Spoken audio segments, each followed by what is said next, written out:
con la espada. Si vengo con la espada de Damocles tampoco, ¿no? Vale, bueno.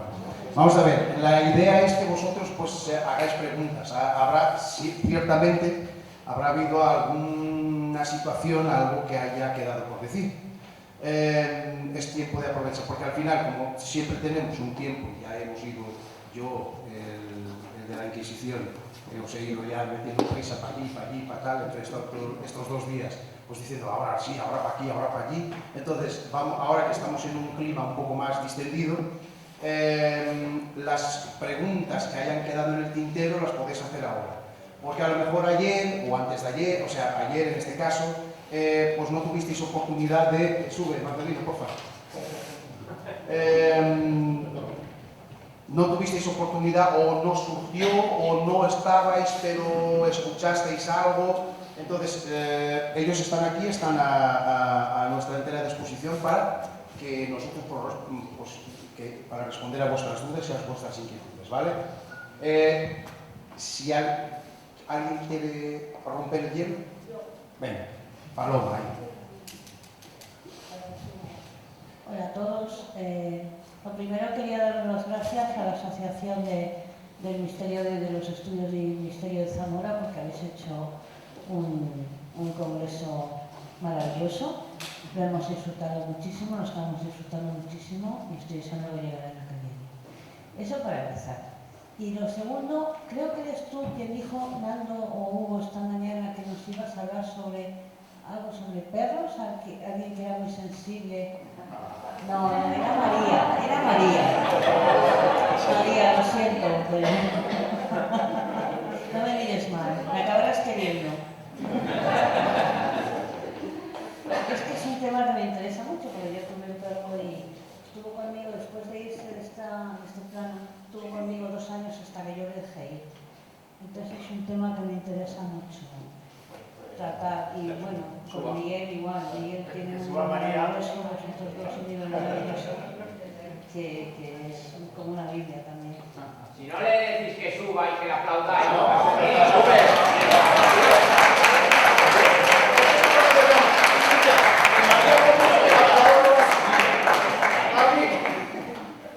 Venga, María, va. Sí, claro. Venga, sí, está. Hay un micro. Pasar el micro para... ¿Cuál es la pregunta? Con esa pregunta concreta que le quieres hacer a María.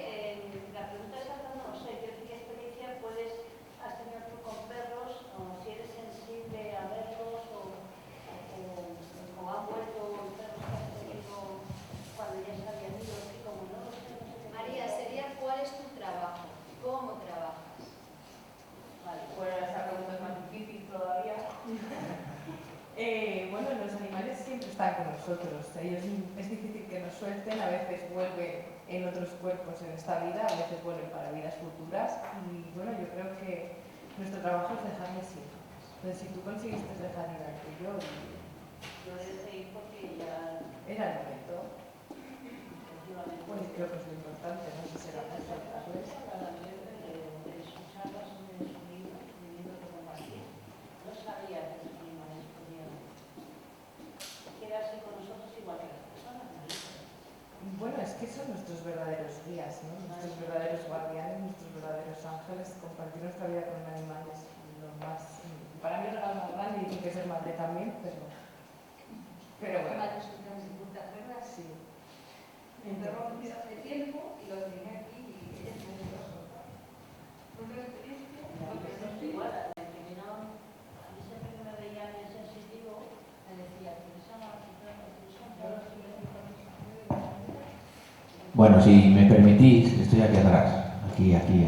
Si me permitís, yo tuve una experiencia muy importante con María y con Mirro. Ánimo, José.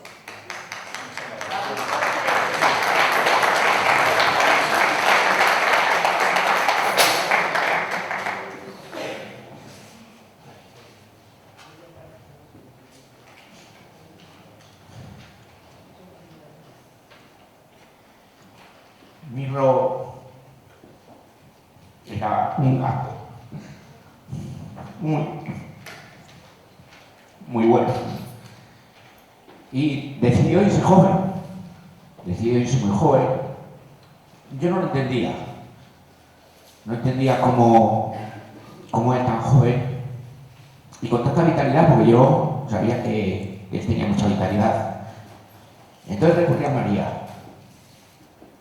Y gracias a María entendí las cosas. Porque los mensajes que a mí me llegaban eran cosas que solo sabíamos Mirro y yo. Y cuando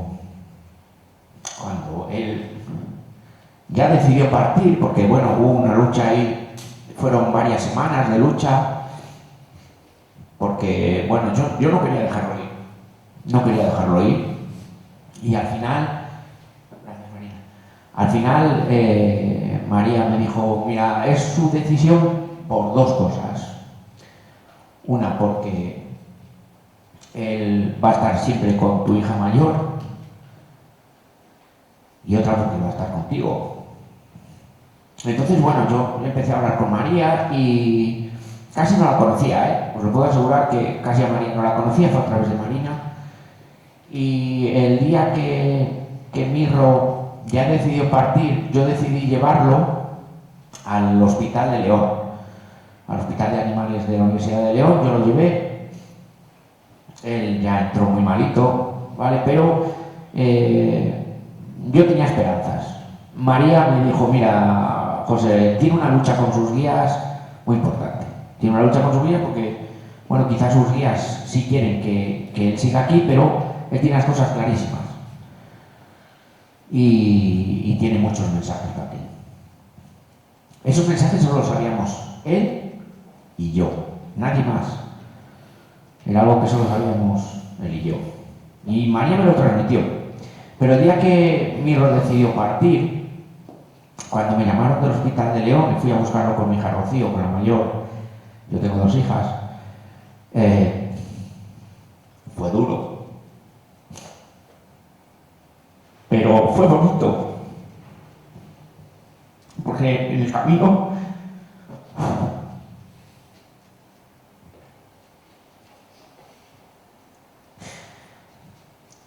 me contó cosas que antes me había contado. Y ese día, yo tengo un sitio en una finca en Monfarracinos, lo llevé allí, vamos, lo llevamos, lo pusimos donde, bueno, en ese sitio especial que algunos conocen, de los que estáis aquí. Y fue increíble como cuando María fue a verlo, María vio un sitio, porque yo le pregunté, digo, María, pregúntale a Mirro, cómo quiere que lo enterremos, ¿no? ¿Cómo quiere que su cuerpo se quede? Y entonces María me dijo, dice, mira, dice, tú sabes el sitio, él me ha dicho que te diga que donde tú sabes. Y cuando María vio el sitio, sin yo haber hablado con María del sitio ni nada, pues casi se echa a llorar, porque las mismas imágenes que Mirro había mostrado, ¿no?, eran las imágenes donde él está enterrado ahora. Entonces, solo puedo decir a María gracias. En realidad, gracias a José, porque Mirro a día de hoy es uno de los guías de los dos. Yo lo que no sabía entonces es que me iba a llevar el regalazo de tener a Mirro como un guardián, que cuando se me va la pinza y me salgo de lo que tengo que hacer, siempre aparece José en mi vida y me dice, escucha Mirro, y Mirro está ahí como un protector también de mi camino y alguien que me recuerda cómo tengo que conectar y trabajar con los animales. Y creo que el gran aprendizaje de todo esto es que los animales tienen derecho a decidir cómo morir. Y nuestro deber es darles una muerte digna y es escucharles. Y existe en este mundo un trabajo que es el de dobla del alma. Yo soy dobla del alma, pero hay otras compañeras que son doblas del alma, que deberían de ser para mí casi obligatorias o a nivel igual como veterinario, ¿no? Poder trabajar con ellas y preguntarle a todos los animales que están en proceso de muerte cómo desean irse y sostener a las familias para que sepan respetar su decisión. Saben cuándo tienen que irse, saben cuándo tienen que quedarse, saben cuándo quieren. Hay un tema que es muy controvertido, porque los humanos tenemos cuidados paliativos, un animal no tiene cuidados paliativos, cosa que no entiendo, tiene el mismo derecho a ir soltando su cuerpo poco a poco y a tener un tiempo con su familia, con sus familiares, en un veterinario donde el animal decida. Y no se les educa a los veterinarios para cuidados paliativos, tampoco nos hablan de ello. Por eso... Esto que dice María, y perdona María que te haya quitado el micro, pero a día de hoy yo he pedido las pruebas que se le hicieron a Mirro y a día de hoy no me han sabido decir en el hospital, y no es porque no le hicieran pruebas, porque le hicieron muchísimas pruebas, pero a día de hoy no me han sabido decir por qué se fue. En realidad, cuál fue la enfermedad o la patología que tenía Mirro para irse. A día de hoy no me lo han sabido decir.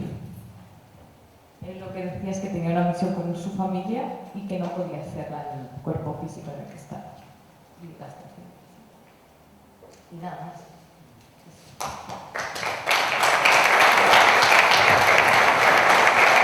Bueno, espérate. Que gracias a Marina. Porque a Marina, porque si no es por Marina, yo nunca hubiera trabajado de esto. Y yo creo que hoy hay que darle la enhorabuena porque ha sabido hablar muy bien los dos mundos, el mundo profesional y el mundo de la investigación, pero sobre todo lo que ella siente, todo lo que ella transmite y que todo eso que ella estudia lo usa a diario con nosotros para enseñarnos a sanar, para equilibrarnos, que todos esos símbolos funcionan y creo que tenerla al lado es una suerte para todos nosotros. Gracias, María. No sé qué decir. Me muero la vergüenza. ¿Alguna pregunta más?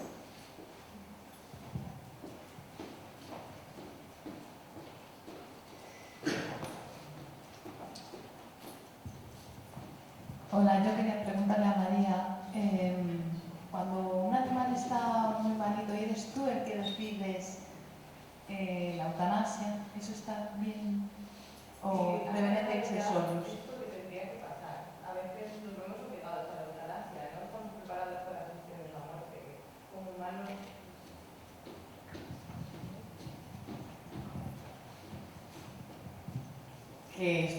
Que si ha pasado es porque tenía que pasar así, pero también es un aprendizaje para que empecemos a prepararnos a sostener los procesos de muerte de los animales. En la naturaleza ellos acompañan, ¿no? Entonces, no sé qué te iba a decir. Que les preguntemos. Creo que tienen voz y que hay personas que conectamos con ello y hay que contar con esas personas o con nuestra intuición, que al final los responsables son las personas que mejor conocen a los animales. Fiarse siempre del veterinario y de la opinión médica es importante, pero que a nivel veterinario no haya nada para hacer para sostener la vida del animal no quiere decir que los propios responsables no puedan hacer algo y darles una muerte más digna o no puedan sostenerlos a nivel emocional de otras maneras, ¿no? Hay que contemplar más mundo que el médico. Muchas veces que los milagros existen.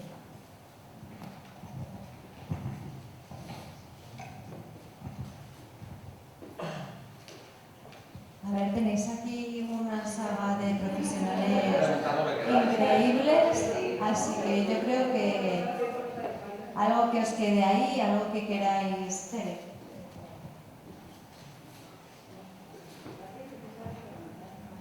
Quería preguntar a Jesús. Hablaste de la Ouija, que no te lo crees, ¿no? Quería saber qué opinabas de la ponencia de Carlos cuando hablabas. Vale.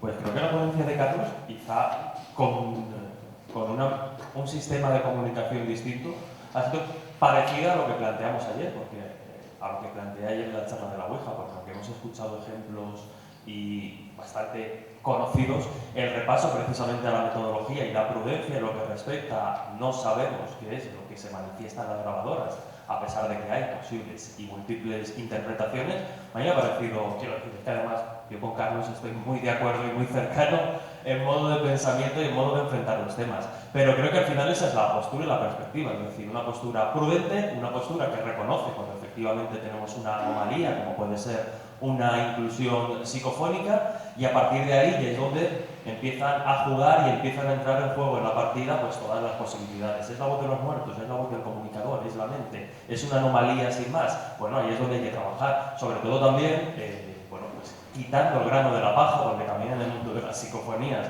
hay mucha paja, lo que no quiere decir que no haya un fenómeno genuino que merezca la pena investigar, pero siempre precisamente desde esa prudencia y desde el reconocer que puede ser falso, que puede ser una inclusión anómala o no serlo, y a partir de ahí trabajar. También, y Carlos lo ha comentado en la charla, es un mundo, el de la investigación psicofónica, al menos aquí en España, muy contaminado o muy impregnado precisamente de ese tipo de emociones negativas. Es decir, la psicofonía, cuando vamos a lugares abandonados, a lugares marcados por la tragedia, y todo lo que vincula lo paranormal, por norma general, con lo trágico, con lo oscuro y con lo raro.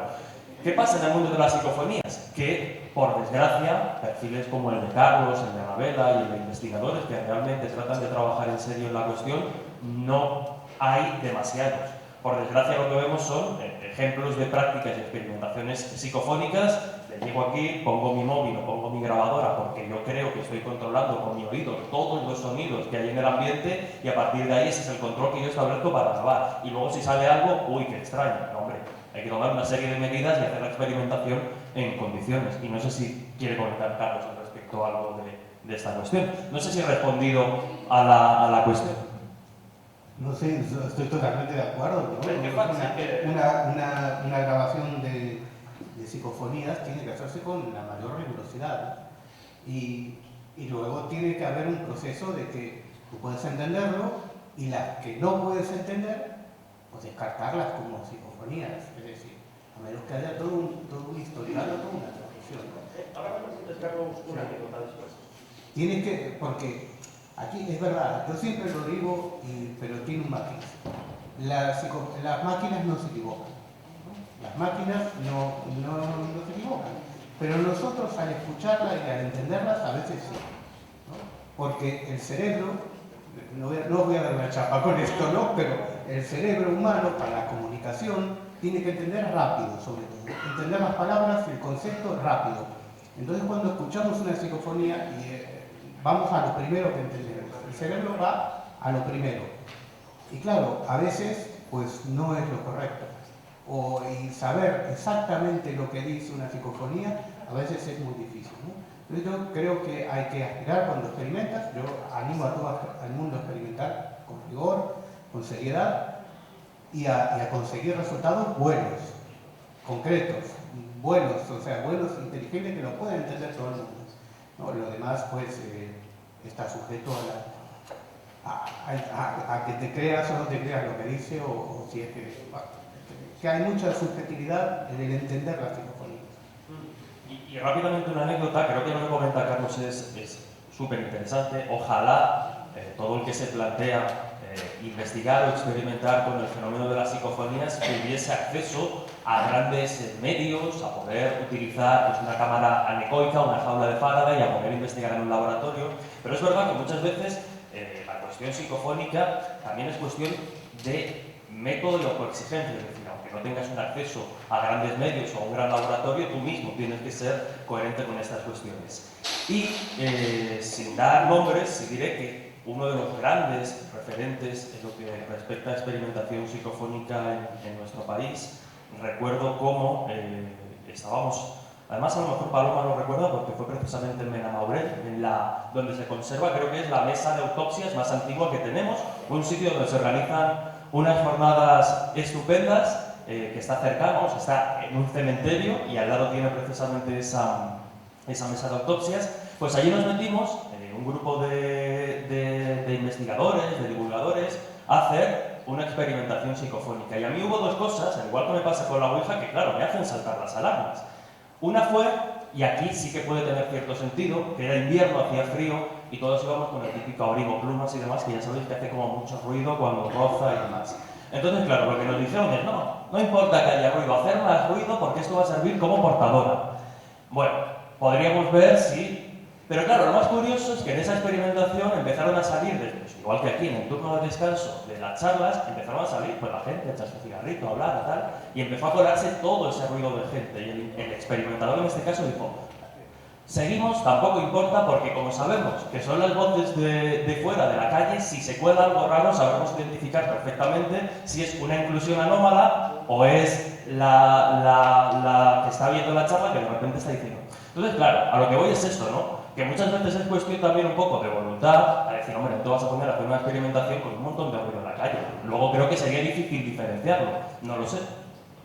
Carlos, te pregunto a ti. O sea, quiero decir que no sé desde luego, yo soy partidario de no hacer en lugares abandonados, y menos en lugares que lo conozcan, pero bueno, entiendo que es una forma de experimentar que mucha gente utiliza, yo la respeto, ¿no?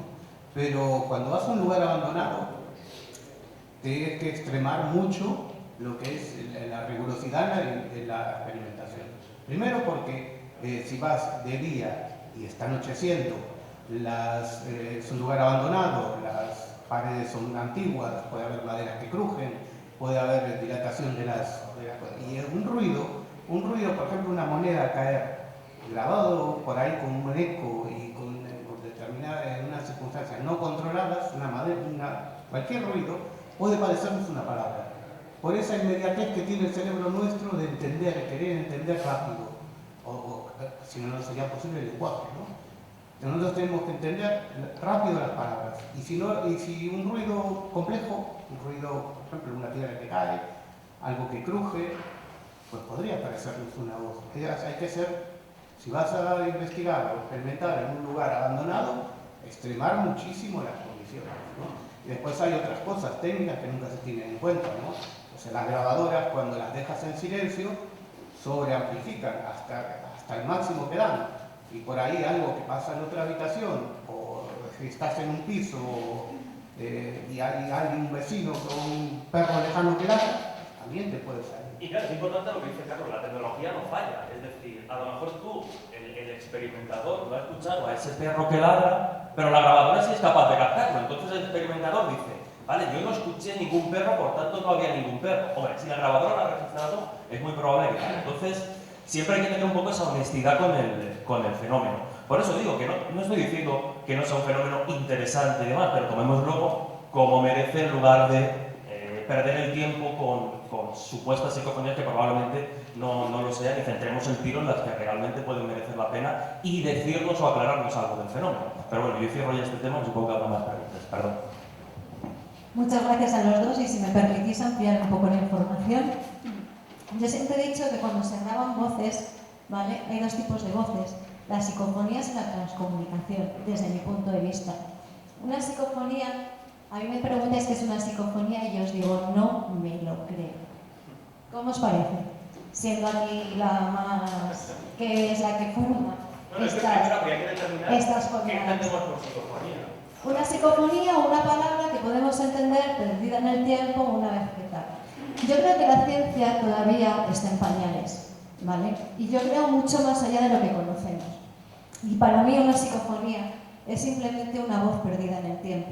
¿Por qué? Porque sabemos que en el mundo no hay ni tiempo ni espacio. Otra cosa es una transcomunicación, y ahí puedo estar de acuerdo con vosotros en muchas cosas que pueden influir, que nos pueden hacer escuchar voces que no están.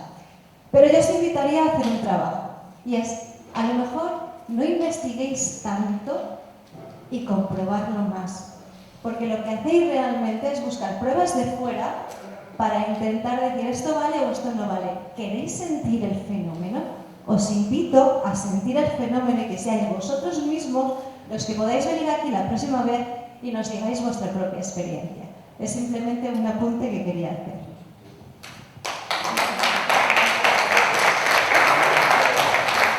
¿Algo más?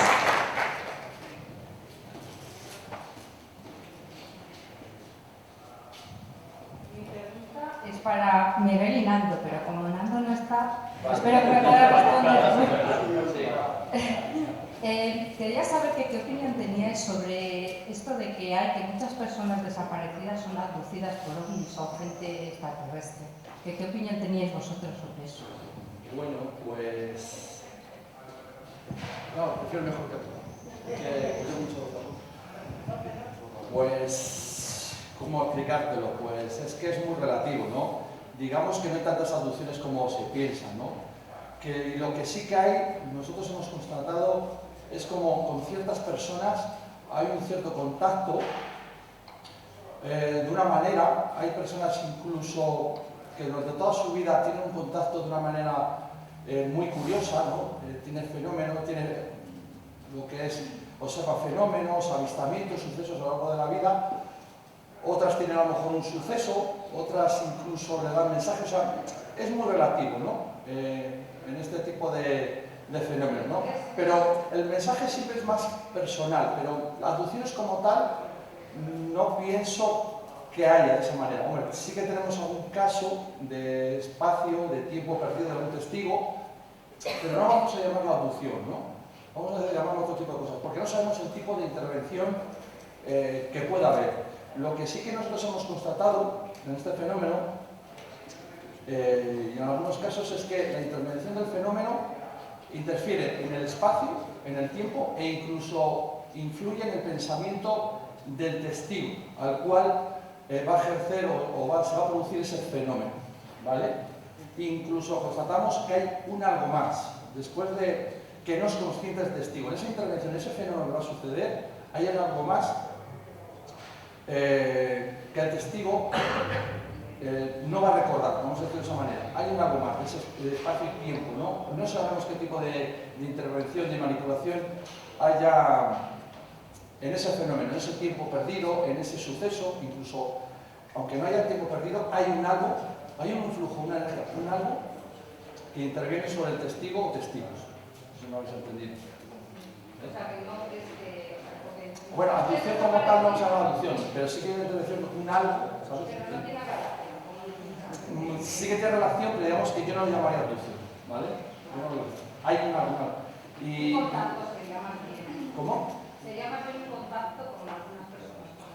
Sí que nosotros, hay personas que tienen lo que es un avistamiento de una luz, un evento de una luz, y hay personas que tienen un contacto incluso a lo largo de la vida, ¿no? Pero que no somos conscientes de qué tipo de manipulación ejerce el fenómeno con estas personas a lo largo de la vida, porque el testigo no es ni tan siquiera consciente, vamos a decirlo de esa manera, ¿no? Pero yo no me atrevería a decir que es una abducción, que hay una intervención, que le metan en una nave y le hagan una intervención como las películas, ¿no? Como las pelis, ¿no? Que hagan una intervención quirúrgica, etcétera, ¿no? Yo entiendo que es incluso una... Estas son opiniones mías, de tipo espiritual. Hay algún proceso espiritual o algo que interviene. Vamos a decirlo así, en el alma de esa persona. Es un poco difícil decirlo, ¿no? ¿Qué más físico es mental? Sí, yo tengo esa teoría que es espiritual. Vale, gracias.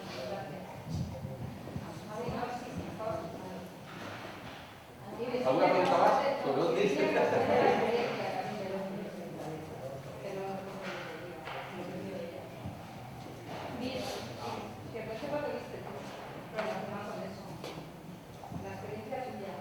Vale, toda.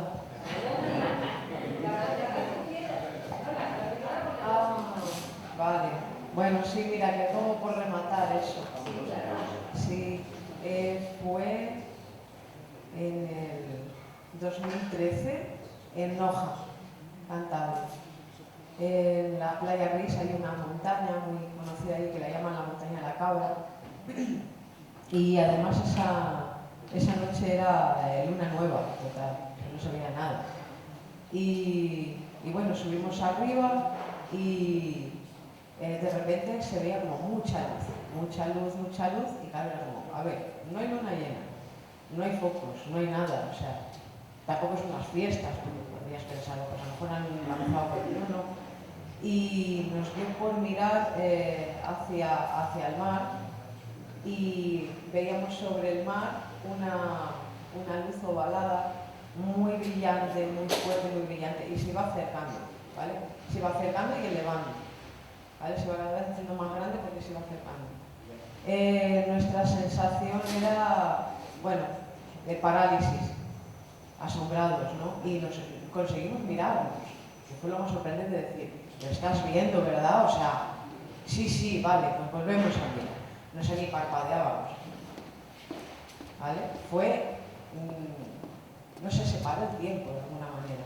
O sea, sí. Y no había sonido como tal, no era un sonido, era una vibración. Yo recuerdo que era una vibración, como un zumbido muy suave, ¿vale? Pero no había sonido, es más, los grillos que había en ese momento, de lo que había en la naturaleza por la noche, se cayó. Pero de golpe. Fue impresionante. Y era muchísima luz. Y de repente, ya cuando pasó nada, si fueron unos segundos, que fueron casi eternos, o sea, era una sensación de espacio-tiempo, y empezó como a apagarse, como si cuando apagan la luz que va despacito, pero quedaba una especie de silueta transparente, o sea, estaba ahí todavía, ¿vale? No desapareció, estaba ahí, solo que apagaron la luz porque dijeron, nos están viendo. Y sí que, como sí podía ver esa silueta transparente, era como una especie de capa de visibilidad, sí que vi como que se iba reduciendo y desaparecía al fondo del mar, o sea, desaparecía, se iba. Y ahí ya empezaron a cantar otra vez los grillos, empezó a mover el aire, empezó a haber una brisa, es que como que se paralizó todo, en seco. Y luego la sensación en el cuerpo. Yo las sensaciones que tenía era como si hubiera dejado de respirar, pero estuviera allí presente.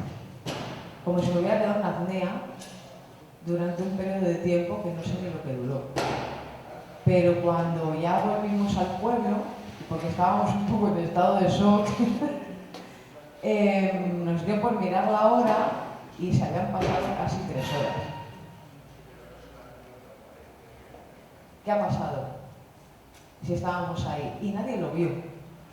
Lo más curioso es que la gente, bueno, los chavales de fin de semana, pues normalmente la zona Santander y Bilbao suelen ir allí y nadie vio nada, nadie sintió nada, solo los que estábamos en la cima de la montaña de la Cabra, en la playa Ris.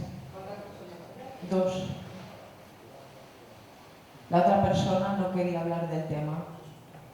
Intentaba luego al día siguiente como racionalizarlo, ¿no? Pero tampoco encontraba una razón porque tampoco le encajaba.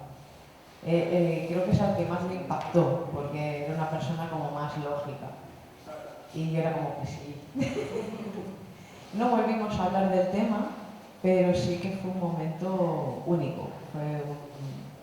Y la primera vez que yo experimentaba algo así tan real, porque claro, yo había oído mucho de historias, leído en la radio, pero el vivirlo y sentirlo fue esa vez, la primera, y fue impresionante. Y tengo un recuerdo muy especial de ese día, de ese momento, además al detalle, o sea, como que al contarlo ahora lo vuelvo a sentir en el cuerpo, ¿vale? Es que como me falta un poco el aire otra vez, como coger otra vez aire y decir, a ver, sí que estamos aquí. Pero sí fue impactante, pero no fue invasivo, fue bastante suave, ¿vale? O sea, no había miedo, yo no sentía miedo, no era una parálisis de miedo, era una fascinación, ¿vale? Y no quería apartar la vista para no perderlo, por si se apagaba o se escuchaba, sí, no quería perderme eso y poder sentir todo lo que estaba sintiendo, porque ya, o sea, describirlo con palabras es complejo. Pero bueno, fue bastante interesante. Y bueno, me alegro de compartirlo en público, porque normalmente esto es como muy privado, muy íntimo. Así que me hace ilusión. Muchas gracias por la pregunta.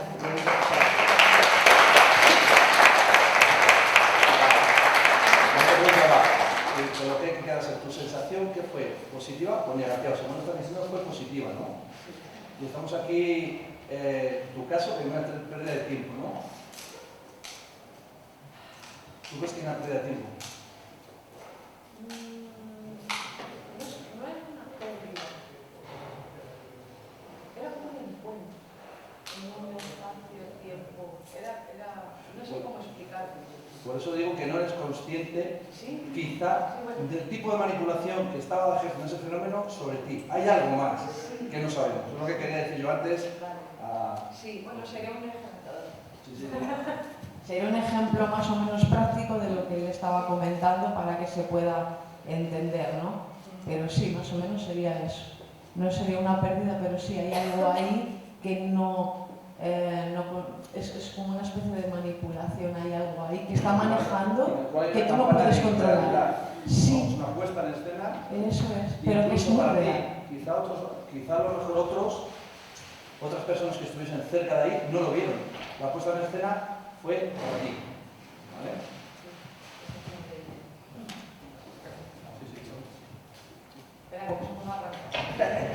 No, simplemente porque yo creo que le estamos dando vueltas a los mismos conceptos, que yo creo que es una de las claves del fenómeno OVNI, y es que el fenómeno OVNI es algo más interesante que seres extraterrestres que vienen a visitarnos desde un planeta lejano. Y Nando... Claro, claro. O todos los programas que ves en el Discovery de todas las historias Sí. que Claro. que van a un sitio a grabar y salen fantasmas y dicen, bueno, mira, de cabe y solo falta que salga tu madre por detrás y salga la... ¿Sabes qué pasa? Que en un programa de televisión e incluso en un programa de radio de una cadena nacional es muy difícil ahondar en el fenómeno, porque no es simple, es complejo. Entonces, la televisión ya sabes que tiende a simplificar, porque sobre todo en los tiempos que corremos, todo tiene que ir muy rápido. La gente está acostumbrada a los reels de Instagram. Entonces, todo tiene que ir muy condensado, todo tiene que ir muy rápido, y cuando tienes que explicar algo que es ciertamente profundo, necesitas tiempo, necesitas la atención del espectador, y eso cada vez es más difícil en la televisión. En la radio todavía es posible, aunque con cierta dificultad, y quizás en otros formatos, como por ejemplo en los podcasts, no solamente de audio, sino también en canales de YouTube, quizás hay más oportunidades para eso. Por ejemplo, es lo que estábamos hablando. Yo lo que quiero decir es que en muchos casos de encuentros cercanos, y esa es la clave de esta historia, y yo creo que es algo que Nando y que Miguel saben de sobra, y cualquiera que se haya acercado al fenómeno OVNI para estudiarlo, para investigarlo, siempre en la medida de sus posibilidades, porque todos en el fondo somos aficionados, tú te das cuenta desde el principio que esos encuentros no pasan con la teoría de una nave extraterrestre que aterriza y que salen unos seres humanoides y se dedican a recopilar rastros del terreno. Porque yo digo, deben tener hangares enteros de flora y fauna y lo que les dé la gana, ¿no? Y vienen de otro planeta, pero no tienen un sistema de detección para evitar que un tipo que va dando un paseo por el campo no se encuentre con el platillo volante. Es, lo decía antes Miguel, una puesta en escena. Porque el fenómeno OVNI es algo más. Lo que vemos es la careta, pero detrás de la careta está la realidad. Es como si fuera un atrezo, es como si fuera una obra de teatro exactamente preparada para que esa persona o esas personas se conviertan en testigos de ese fenómeno. Y luego alrededor de todos los casos de encuentros cercanos nos encontramos anomalías temporales, que es lo que muchas veces los ufólogos dan en llamar abducciones, ¿no? Porque se da por considerado, por sabido, que cuando uno tiene un encuentro cercano y hay lo que se llama un missing time, una pérdida temporal, pues esa persona ha sido abducida, ha sido introducida en un platillo volante, le han hecho no sé cuántos experimentos médicos. Luego esa persona, que es algo que se puso muy de moda en los años 80, 90, ahora por fortuna no tanto, esa persona se somete a una regresión hipnótica para tratar de recuperar esos recuerdos. Pero es que en una regresión hipnótica no tiene por qué salir la verdad de lo que ha pasado en ese tiempo perdido, o en cualquier historia que tú no recuerdes, porque ahí se entremezclan tus deseos, tus miedos, películas que has visto, novelas que has leído, y cuando ya hay en la sociedad y en la comunidad ufológica una estructura de lo que es un caso de abducción, que es que te entran en una nave y te hacen no sé qué y te hacen no sé cuánto, al final las personas ya están contaminadas por los investigadores cuando les realizan esa regresión hipnótica, y por lo tanto tienden a fabular con que han estado dentro de una nave, etcétera, etcétera. No. La cosa es mucho más compleja. Hay anomalías temporales de todo tipo, pero no solo de tiempo perdido, sino de tiempo ganado. Y Carlos, tú y yo nos hemos encontrado bastantes casos de este tipo, de gente que ha vivido un encuentro cercano y no ha perdido tiempo, sino que lo ha ganado, que eran las 3 de la mañana y cuando termina el incidente son las 12 o las 11:30 de la noche. Nos hemos encontrado muchos casos de este tipo. Anomalías temporales de todo tipo, como por ejemplo la sensación de que el tiempo va mucho más despacio o que todo va mucho más rápido. Y luego anomalías espaciales, que también las hay. El avistamiento es en una zona y cuando termina la persona se encuentra en otra zona. O anomalías espaciales de otro tipo. Y esto es muy habitual en los casos de encuentros cercanos, y es que el testigo, los protagonistas tienen la sensación de que están en ese espacio, pero es diferente por algún motivo. Ha cambiado cierta estructura que está a su lado, hay más luminosidad, la percepción es diferente, han cambiado ciertas cuestiones, están en el mismo sitio, pero no en el mismo sitio. Y luego hay toda una serie de anomalías perceptivas, que es lo que hablaba antes Miguel, y es esa campana de realidad o de aislamiento, ¿no? que es lo que cuentan muchos testigos y lo que acaba de contar ella también, que es la sensación como que todo se apaga, que la realidad es diferente, no se escucha el sonido ambiente, no hay sensación térmica, incluso los sentidos actúan de manera diferente, hay otra percepción de la realidad, es como si estuvieras en otra realidad, en una campana de aislamiento. Y cuando el fenómeno desaparece, y muchos testigos además lo hacen así, de forma muy evidente o muy onomatopéyica, que es, te hacen así. De pronto desaparece la realidad y desaparece el fenómeno y vuelve la realidad, ¿no? Vuelve el sonido ambiente, vuelven los brillos, es decir, que alrededor de los casos de encuentros cercanos hay un montón de anomalías espaciales, temporales, perceptivas, que tienen que ver con los sentidos. El fenómeno ovni es algo mucho más interesante, desde mi punto de vista, que seres que vienen de otros planetas a visitarnos. Por eso a mí cuando me preguntan qué son los ovnis, yo siempre digo que son carros de brujas. Porque nosotros pensamos que somos mucho más inteligentes y que nuestros antepasados interpretaban el fenómeno desde su punto de vista, desde su contexto cultural, ¿no? Pensaban que eran dioses, demonios, íncubos, súcubos, no sé, lo que fuera. Ahora nosotros sabemos que somos extraterrestres y no nos damos cuenta que estamos interpretando el fenómeno desde nuestro propio prisma cultural, porque estamos en la era de la exploración espacial, pero ahora incluso ya se presentan esos tripulantes de los ovnis como visitantes de otras dimensiones o de universos paralelos. ¿Por qué? Porque eso ya forma parte no solamente de la cultura científica, sino sobre todo de la cultura popular, ¿no? Es como si el fenómeno se va readaptando a la época para tomar diferentes caretas para presentarse ante nosotros. Pero yo tiendo a pensar que no son ni extraterrestres, ni visitantes de otras dimensiones, ni incubos, ni dioses. Yo creo que es algo mucho más interesante, lo que no voy a entrar, sino estaré aquí todo el día, pero que tiene mucho que ver con nosotros. Yo siempre digo que el fenómeno ovni no tiene que ver con lejanas galaxias o con lejanas estrellas. Tiene que ver con nosotros, porque si se presenta ante nosotros, ante los humanos, es que interactúa con nosotros. Por lo tanto, el fenómeno ovni tiene que ver con nosotros, creo yo, y no con lejanas estrellas.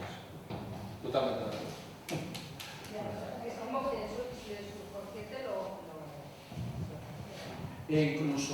Incluso puedo decir que el fenómeno lo que es influye un pensamiento al testigo para que haga una cosa u otra. O sea, es capaz de hacer eso.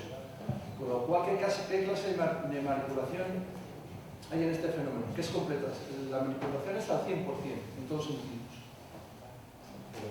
No sabemos qué hacen en ese, vamos a decir, espacio-tiempo, ¿no? Hay un algo, como decía Miguel, pues hay un tipo, quizá un tipo de intervención o manipulación a nivel espiritual, pues he decía espiritual, ¿no? Como tú lo has dicho de otras palabras. ¿Algo más, chicos? ¿Alguna pregunta más? Buenas tardes, gracias a todos por exponernos vuestros trabajos. Mi pregunta es para Miguel Pedrero. En tus labores de investigación y de toma de manifestación de testigos, por ejemplo, para el actual programa de protagonistas del insólito con Carlos, ¿has detectado alguna vez gente que está fantaseando, que está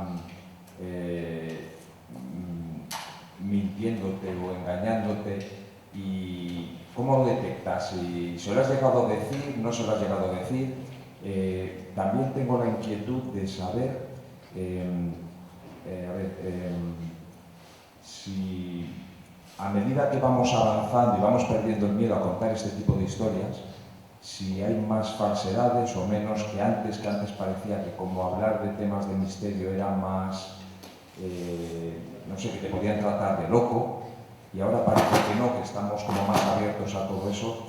Si has detectado que ha aumentado, que ha disminuido, no sé, a ver tu experiencia como...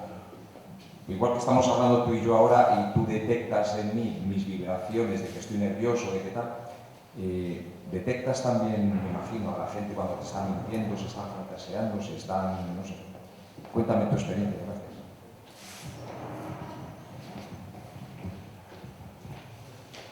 Mira, lo que ocurre es que no en todos los casos, pero en la mayoría de los casos estamos hablando de ovnis, por ejemplo, por centrarnos en un asunto. Trabajamos con testimonios, no dejan de ser testimonios. ¿Tiene más valor el testimonio de 4 personas que se encuentran con un fenómeno que el de una persona? Aparentemente sí. Pero yo estoy convencido que hay muchos casos en los cuales hay un testigo, solamente un testigo, y que son reales, han sucedido, de algún modo.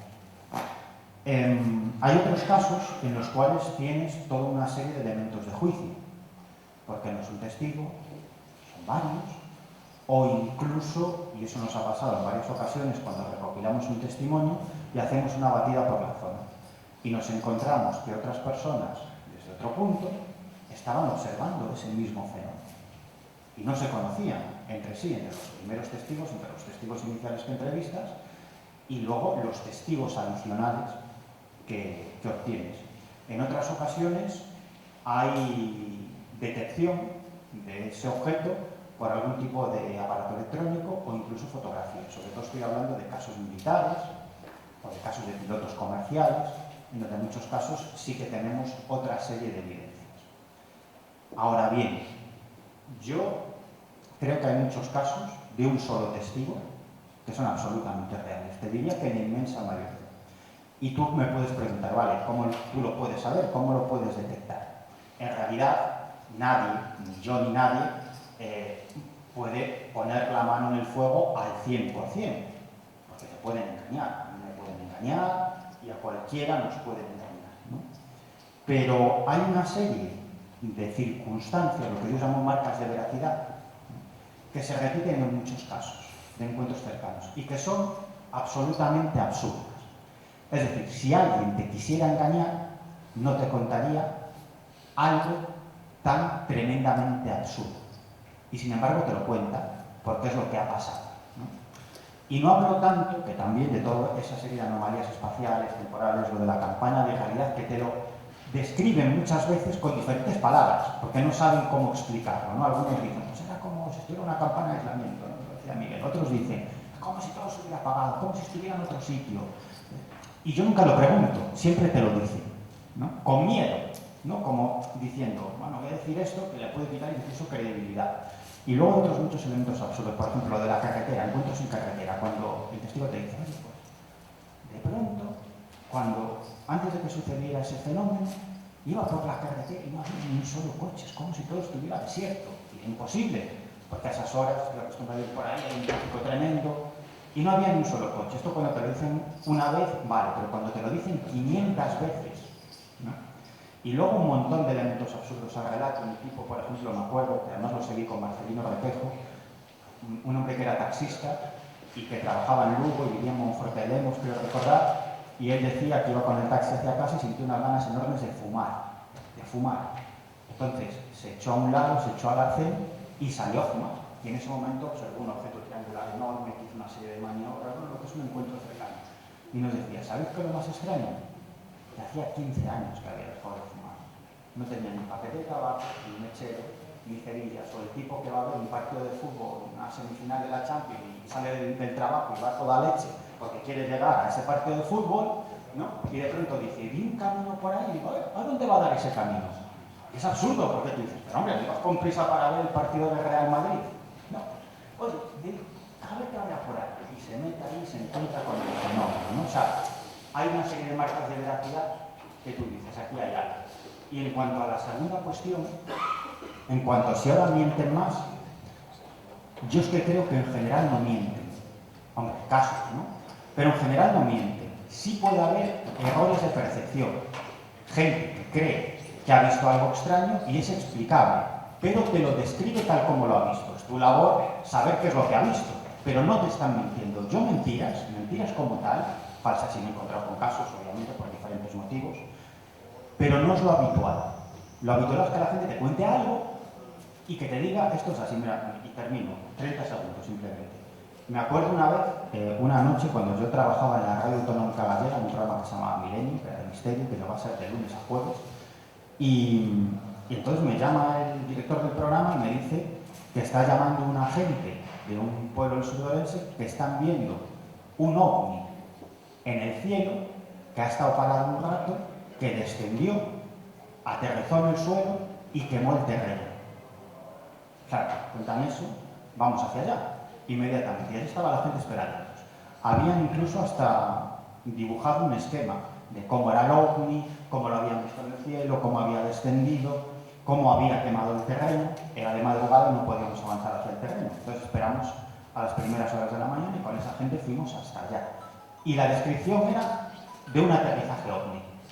Cuando vas al sitio, inspeccionamos la zona, vemos el terreno quemado y vemos un elemento metálico alargado. Por no hacer esto demasiado extenso, al final lo que descubrimos es que era una bengala de la que lanzan los barcos cuando están en dificultades, pues lanzan esas bengalas. Eran unos marineros que se habían jubilado, habían montado una fiesta y habían lanzado unas bengalas, ¿no? Pero la descripción del fenómeno era perfecta. Solo que ellos interpretaban que habían visto un ovni que había aterrizado y había quemado el terreno, que habían visto una bengala. Pero la descripción era perfecta. No nos estaban mintiendo, simplemente nos estaban contando lo que habían visto. Una última pregunta y ya... Porque nos echen. Es una pregunta para todos, ¿vale? O sea, más que una pregunta, bueno, es una pregunta, una petición. Todos vivimos en un mundo 3D al que tenemos más o menos acceso, ¿no? Y por lo que os oigo, no he podido estar en todas las ponencias, ¿no? Pero por lo que os oigo, cada uno tenéis como una fisura que abre a otro tipo de realidad, ¿no? A una visión de que lo que vivimos en el día a día es muy corto comparado con lo que hay, ¿no? Entonces, lo que me gustaría preguntaros es, esa experiencia o esa percepción de ese mundo extraño, más amplio, llámalo que es, ¿no? Cada uno le puede dar sus palabras. A nivel personal, a cada uno, ¿en qué os ha ayudado? O no en qué os ha ayudado, no es la pregunta, es a nivel personal e íntimo, esa percepción de esa grandeza, podríamos decir, ¿qué os hace sentir? ¿O qué os hace cuestionaros? Preguntita que nos ha hecho aquí la niña. Bueno, en mi caso la fisura viene de reconocer la ignorancia a la que estamos sometidos. Quiero decir que hay un desconocimiento de cómo funciona realmente el cerebro, cómo funciona la realidad que percibimos y cómo la percibimos a través de nuestros sentidos, y a partir de ahí eso permite hacer interpretaciones abiertas como ejemplos hay en esta mesa. Desde mi punto de vista, creo que la investigación de cómo funciona, cómo procesa los estímulos el cerebro es lo que va a acabar quitándole la sábana al fantasma o las luces al ovni. Por tanto, creo que hay que seguir investigando en cómo procesamos ya no solo las percepciones, sino las creencias. Yo me quedo en ese marco.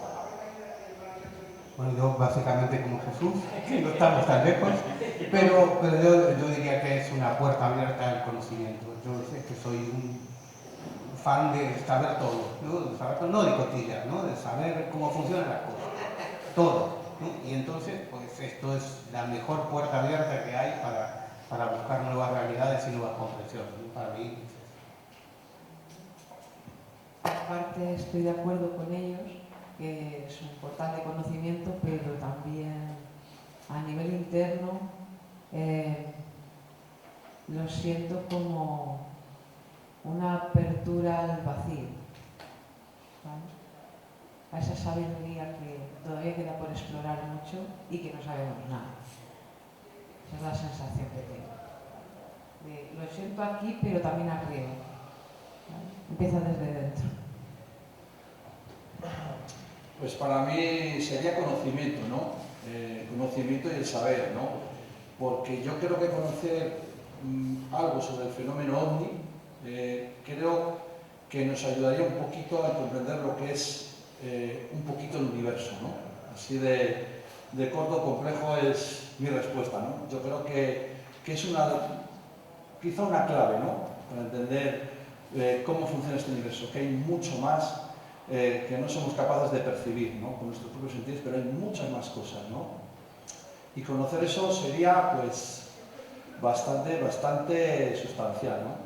Porque sería, como bien comento, no sé, conocer un poquito cómo funciona el universo en general.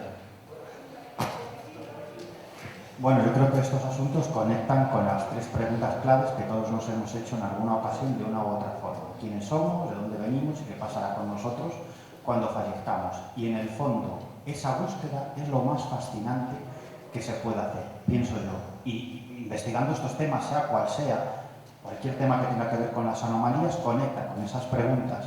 Y yo creo, como he dicho, que no hay nada más fascinante. Y luego, personalmente a mí, pues una demostración de que la vida es algo más que trabajar para pagar la hipoteca o para pagar el alquiler y sobrevivir con todos los problemas que acarrea esta vida, que en muchas ocasiones es muy cabrona.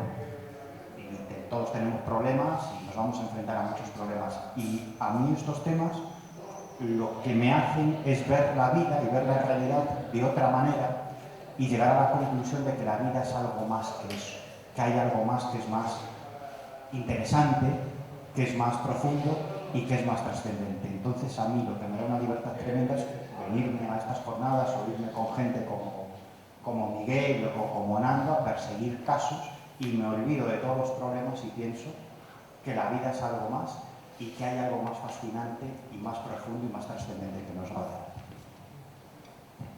Bueno, la pregunta mola. A ver. Mira, yo te digo una cosa, yo creo que con estos ojos se ven cosas, ¿vale? Pero hay muchísimo más que no vemos y yo creo que todas las experiencias que tengamos, tanto con ovnis, como con extraños, como con lo que sea, yo creo que son señales que la vida te manda a ti para que tú de alguna forma reflexiones sobre la vida y sobre ti al mismo tiempo, ¿no? Y de esa manera puedas abrir tu mente hacia más, no hacia, como decía este hombre, que es verdad, que nos han enseñado unas pautas a seguir, un sistema en el cual tienes que encajar y tienes que cumplir con esas normas para ser uno más igual que los demás, ni más ni menos, ¿no? Pero yo creo que luego está la otra parte, que es la parte mágica, que es la que cada uno de nosotros tenemos algún tipo de experiencia anómala en este sistema que te da a pensar, a intentar descubrirte a ti mismo desde dentro, como habían dicho por ahí, y toda esa parte espiritual se te despierta. Y a partir de ahí te puede cambiar tu vida, sí, por supuesto, pero ¿quién la está cambiando? Tú mismo, ¿no? Por lo cual todo esto son pistas y señales que si sabes interpretar y si sabes leer las señales de la vida, puedes encaminarte en un camino nuevo que es muy bonito, muy próspero y además te va a abrir las posibilidades a relacionarte con otras personas, a muchas otras cosas nuevas que te van a ser muy útiles en cuanto a tu forma de permanecer en este lugar, en este momento, para tu bienestar emocional, personal y por los demás. Entonces, a mí sí me ha servido, y todo lo que nos queda por venir, a todos los que estamos aquí. Entonces yo creo que esa fisura realmente es una llave hacia lo desconocido, hacia lo mágico, que te puede cambiar la vida para mejor o para peor, depende como quieras, pero siempre es una responsabilidad el no entender, sino el preguntarse a uno mismo qué es lo que debo hacer. Y ya está, sin más. No te has quedado nada por decir, ¿no? Bueno, Carmela, yo voy a seguir haciendo lo mismo, voy a seguir con los barcos, voy a seguir yendo de visita o de viaje a la mina a buscar, pues como quiero pensar, las evidencias. Me costará más, me costará menos, pero va a ser. Y al final en algún momento tendré que encontrar la verdad, o si no toda la verdad, gran parte de la verdad. Básicamente, ya lo sabes. Bueno, pues yo estoy de acuerdo prácticamente con todo lo que han dicho ellos. Al igual que Miguel, creo que toda la fenomenología, no solo la OVNI, sino la de fenómenos extraños que incluyen el mundo del misterio, está todo hecho una maraña, pero todo pertenece a lo mismo. Y a mí me da que lo que se está tratando de hacer es una gran obra de teatro muy personal, es decir, que cada persona, cada individuo que es testigo de algo, esa experiencia era para él. No para, la puede contar y nosotros la podemos narrar y tal, pero no debemos olvidar que quien la vio, por ejemplo, vivió, sea el fenómeno que sea, fue Pepito López, no tú. Entonces yo no puedo investigar en profundidad o meterme en una experiencia que la vivió Pepito López porque yo no estaba dentro del cuerpo de él. Lo que sí puedo es analizar la fenomenología que me expone, lo que dice haber visto, eso sí, pero tratando de comprender la causa última, que es lo que lleva el fenómeno en sí, en todas sus vertientes, no lo puedes saber, porque lo está viviendo la propia persona y era para él. Es como cuando se le hace un regalo a una persona, es para esa persona el regalo, no es para que los demás digan qué regalo me han hecho, no, a ti no. Tú puedes ver el regalo, hacerle fotos, pero ese regalo era de Pepito, no es tuyo. Por tanto, es una gran obra de teatro, como siempre ha sostenido Miguel Pedrero, y es una obra de teatro que yo considero que nos está abriendo la conciencia a nivel personal. Por eso a mí me fascina, porque yo he investigado, y Miguel lo sabe, a mí me han caído casos no solo de la fenomenología OVNI, es que a partir de la fenomenología OVNI me cayó de todo tipo de fenómenos. Psicofonías, Ouija, he investigado de todo. He visto, me han llegado fenómenos derivados de todo eso. Pero claro, le ha ocurrido a cada persona en particular. Y lo que hago es recopilar todo eso y exponerlo. Pero veo que son vivencias personalísimas que van dedicadas a cada uno para que expanda la conciencia, para que la abra.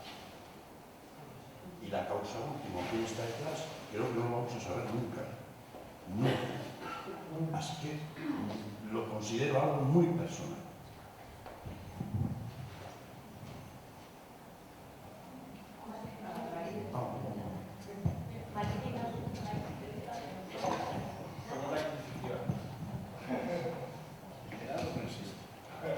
A ver, yo voy a hacer un pequeño comentario. Yo creo que lo que es el mundo místico y el mundo de la ciencia son lo mismo. Lo que pasa es que nos han enseñado que están en puntos opuestos.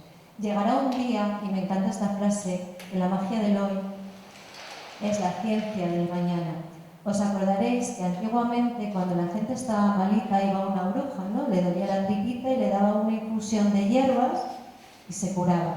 Y ahora sabemos que posiblemente fuera una manzanilla o una hierbabuena, que tenía efectos que eran positivos para el cuerpo. En aquel entonces era magia, ahora es ciencia. Yo me niego a creer que todo sea cerebro. Es cierto que nuestra parte del cerebro es una parte más importante, ¿no? Pero yo pienso que al final es un músculo metido en una caja de calcio. ¿Y por qué digo esto? Porque creo que hay algo más y tenemos esas sensaciones que no forman parte del cerebro. Y sería un tema del que podríamos estar hablando cantidad de tiempo.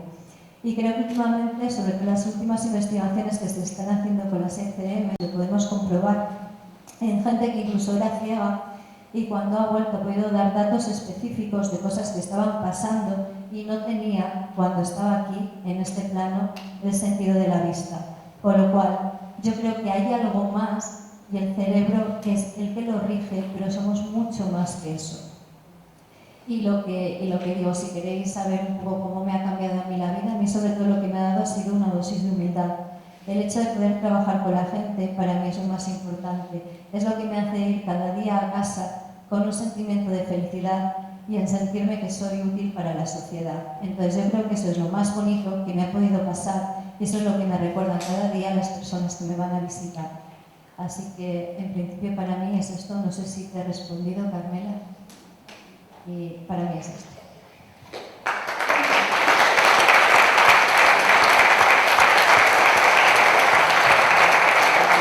Bueno, pues todo llega a su fin, nos tenemos que marchar por el tema de que la mujer que está trabajando hoy y ya ha abierto para nosotros, van a hacernos esperar mucho también. ¿Qué buscas? Esto. Bueno, solo os pedí pediría a alguien que nos hiciera después una foto, ¿vale? Nosotros aquí atrás, ¿vale? Nando, siéntate si quieres. Gracias a todos por esta magia, por esta buena onda y por esta vibración. Tenemos que agradecer en primer lugar vuestra presencia, en segundo lugar a todos los que están aquí presentes. Muchas gracias por estar con nosotros, por habernos acompañado en estas segundas jornadas. A los patrocinadores que nos han ayudado, son parte muy importante para que podamos pues, organizar y seguir organizando. Agradecer a la Diputación el espacio y también toda la ayuda que nos ha prestado y agradecer a la vida, porque al final estamos todos aquí. Todos estos que están aquí sentados, agradecer que habéis venido a Zamora. Gracias infinitas por formar parte de este sueño y espero volveros a ver en más jornadas. Gracias a los socios también. Sabemos que una asociación sin socios pues, es insoportable, ¿no? Dime. Es como un jardín sin flores, exactamente. Entonces, si alguno está interesado, si alguno tiene curiosidad, tenemos fichas de socio.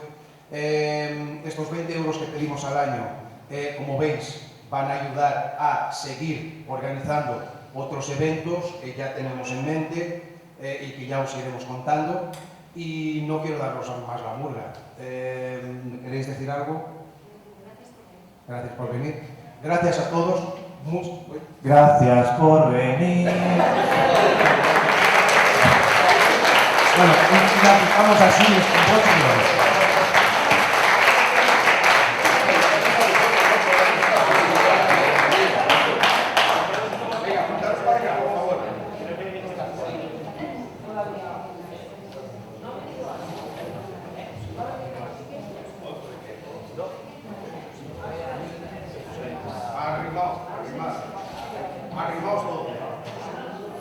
Arrimaos todos en el camino que se encontrará.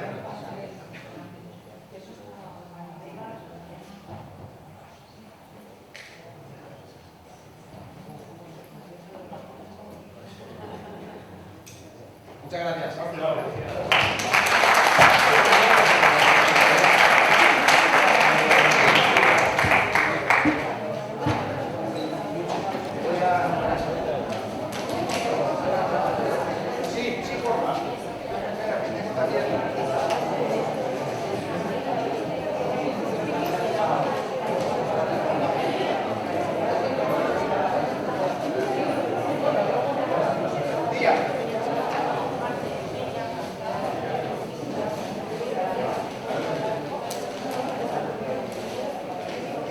Gracias.